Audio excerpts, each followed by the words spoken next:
thanks to the CEC. Thanks so much, Kevin, for your today. It was great.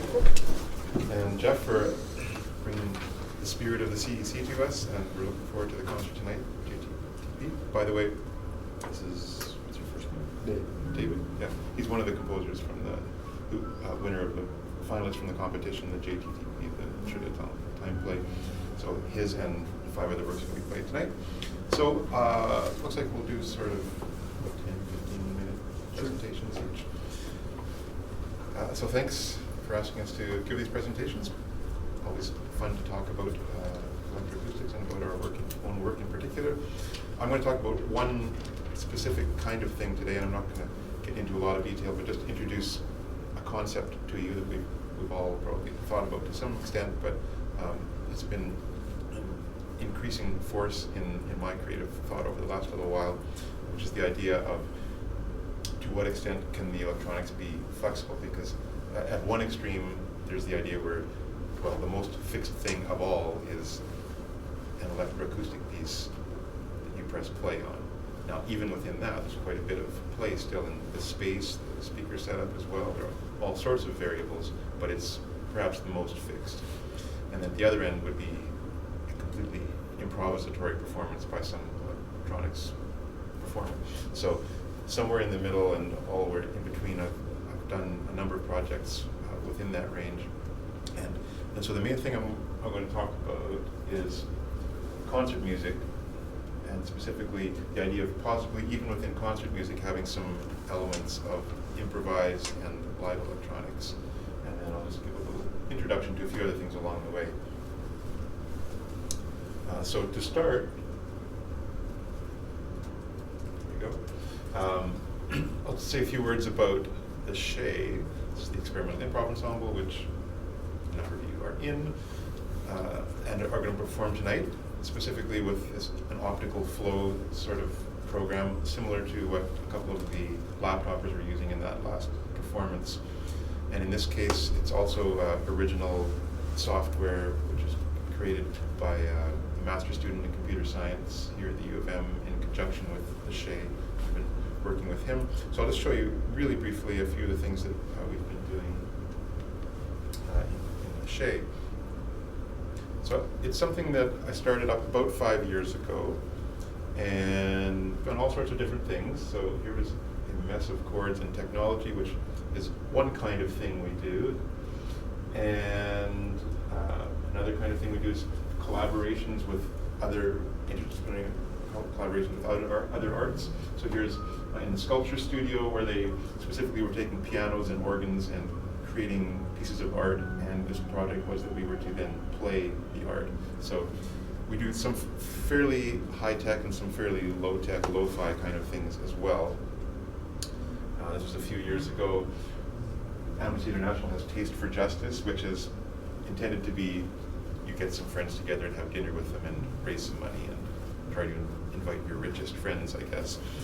So we took a spin on it and instead made it into a concert, and it just happened to be the case that that particular year in SHE, Experimental Improv Ensemble, there were some really good cooks, and we were always talking about food, and we thought, hey, you know what we should do this concert. So they spent about 45 minutes, I would say, preparing. There's a little bit of it was pre-prepared, but mostly preparing the food on stage, which was a warehouse that happened to have 220 electronics and an oven and all sorts of things. We made a kitchen, and we had a pretty good sized audience, maybe 50, 60 people or so. And then so there were microphones along the way. He was flambeing and all sorts of things. And then all the microphones were coming back to my laptop, and there was an array of speakers around. So there wasn't just the sound, there were processed sounds, and then occasionally some of the things we do have political activist sort of elements to them too. And so I just want to introduce you to this program that I sometimes use, created by a friend of mine, Stefan Smolovitz, out in BC. It's similar to a Max MSP approach to things, and with these you can control the spatial placement of sound, and you can record sounds and then loop them back, altered or not. So that's one of the programs that I sometimes use when I'm doing improvised live electronics, as I did in that last one. pair of Daves a few years ago where we created singing signs as part of a protest and for the Make Poverty History campaign. And in this we took cardboard because it conducts the sound reasonably well, and inside you can see these wires, and we have adhesive speakers, so these were signs through which essentially electroacoustic music was being played via iPod and some portable amplifiers. And these are the speakers right there. This is a project we did with architecture where those same speakers are inside these conical structures which were designed by some master students in architecture. And there's some sonic design behind them, and then they were hung in various different ways.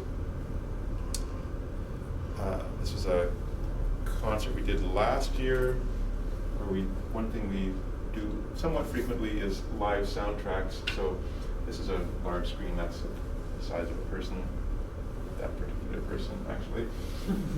And so we had a large screen set up, and there were local experimental films being presented at the same time, and we had rehearsed and quasi-rehearsed live soundtracks. So there was an element of set structure and an element of improv that we used as well. And once again, all of this was coming back to my laptop, and it was at times processed in live time by me and some others as well. So the last thing I'll say about the Shay is just introduce you to Wall Balls, which is an interface that was created a couple of years ago with a different master's student in computer science.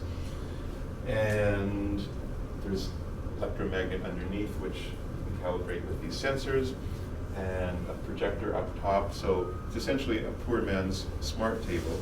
Not that poor, parts of it $10,000 probably. But nonetheless, so the way it works, wall balls, I don't know if these are the balls, and with the sensor you can set the light balls into motion, and when they hit walls, they make a particular sound, and so it's all reconfigurable pretty quickly. A person can walk in with a USB stick of sounds, and then they show up here, and you can click and change the sounds of these walls. And so we performed this at a number of places, including the New Music Festival, and we had the idea of adding the element of paint. So there's this incidental element of painting that came along as we were using the sensors to mostly control sound. So I'll show you just a little video.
surface is made of wood. And you painted it? And we just put paper on top. Oh, paper, okay. Yeah. And there's a projection down? That's right, yeah. So I'm going to move on quickly. Make sure the audience has plenty of time. Let's see. So a little bit on improv, specifically stuff that I've done with students in that experimental improv ensemble. And I think in the interest of time, I won't really spend any time at all on installations of my own work, except do a really quick introduction. This was an interactive outdoor installation. This is a building, 6 stories up. And I've had the opportunity to do this 2 or 3 times. And the way it works is I have a laptop and gear inside. And there's a microphone that comes out here and picks up street and wind noise. Goes back into the laptop, comes out through an amplifier, and then there are these adhesive speakers on each of these various cardboard boxes and foam core. And then the street, of course, is right here. And so it's interactive in that way. But I want to make sure I have time for one of the things. So I don't think I'll play that for you. That's what it looks like in the daytime at a different time than I did it. And nighttime. And this is one other installation that I did where it's again with these adhesive speakers, this time on weather balloons. There are 3 mobile ones where people move around the room, again with iPods and battery operated amplifiers. And then there are some larger stationary weather balloons on each side that also have sound generating through them. In my next iteration, they're going to be illuminated from the inside. So here's what I'll spend just a little bit more time on, is this one particular piece of mine called Evanescence, which started as Violence. I wrote this acoustic piece. There are no electronics in this whatsoever. And this is the only time this has ever happened for me, which is the group asked me, after having played it a number of times, we want to play this at an electronic festival. What do you think of electrifying it or adding some sort of electronic element to it? And so I was thinking, probably not, but I'll think about it. And so I thought about it, and I ended up adding an electroacoustic, several tracks that go along with it, and also some live processing. And in the very first iteration, it was done on Max MSP, and there was interaction between the parts, so that when people played, it would trigger patches, and so on. So the first thing I wanted to do is just I'll show you a little bit of the acoustic version and a little bit of the electronic version. So if you have, or we're going to play something from there? Should I put it all here? The audio I have. Audio? Yeah, okay. Yeah, if you can do the audio of Violence, please. I have just the first page of the score to give you an idea.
So I'm hoping you'll remember a few of those gestures and then see what I did with them in the electronic version. The score of which looks very similar. I just have some cue points that I included for the electronics. And if you remember back just 1 minute ago, there was a multiphonic in the clarinet, bass clarinet, and so that's something that I extended with the electronics that you'll hear, and a number of other elements of the piece are independently streamed and given their own separate effect. Come back to this moment. So the real point that I wanted to make is, though, that with this piece, I tried to include some elements of flexibility in this. So I had created the sound files that go with it, but I wanted to just sketch out some other elements that are intended to be there. So this, of course, the things that you need to do it. But these are the three things that really happen. There's triggering of audio playback, but then there's live processing and freely improvised electronics. So this is fairly integral to the piece, and it would be more or less the same each time.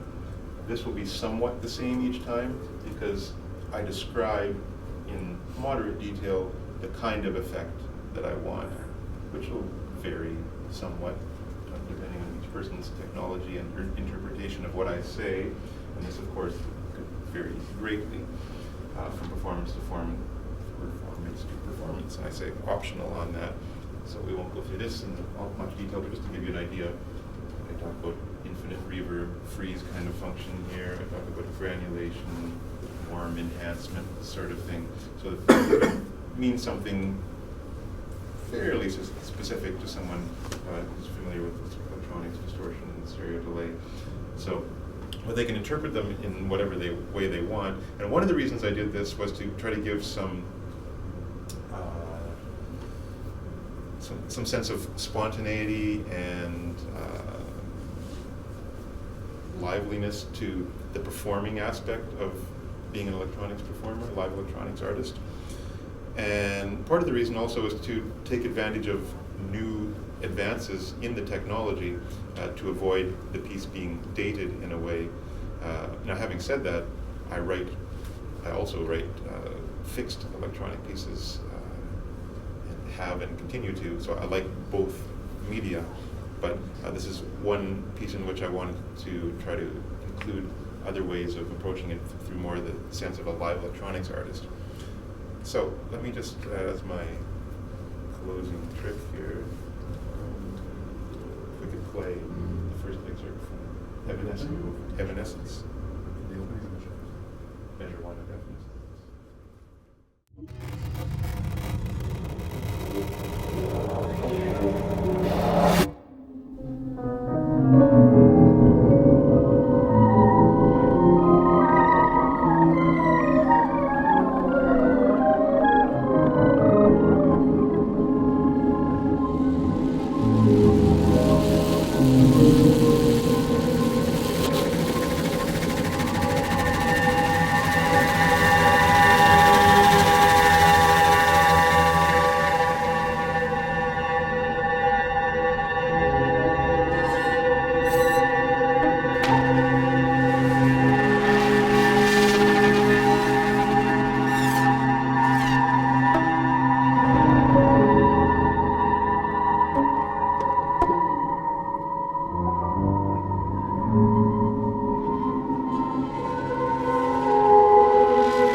So the last thing, hopefully, if we could play that measure 50, and that's 1 minute, and we'll be done. This corresponds more or less to this next excerpt, which exemplifies some more of the more improvised elements of electronics in the piece.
again is that really all live electronics is flexible in various ways, but there's a spectrum of being more or less, and I've experimented with some of the more improvisational elements in this piece alongside more fixed elements. Any questions? Yep. Is the live electronics performed here, or is it a result of the interaction with instruments? Both. I mean, It's a laptop your performer also? Yeah. Okay. I mean, I think every time this has been, there have been 2 times that this has been performed without me being there, actually. So this element can be a lot of different things. And so it can be with something like Reason or Ableton Live or something like that, or a totally old school approach of outboard gear as well. And this is the one that is more or less, it's along the lines that I described, but the way in which it's done could be fairly different each time. Which adds an element of risk, but also an element of excitement to the performance. All right, I think we should move on. Okay, sure. Thanks.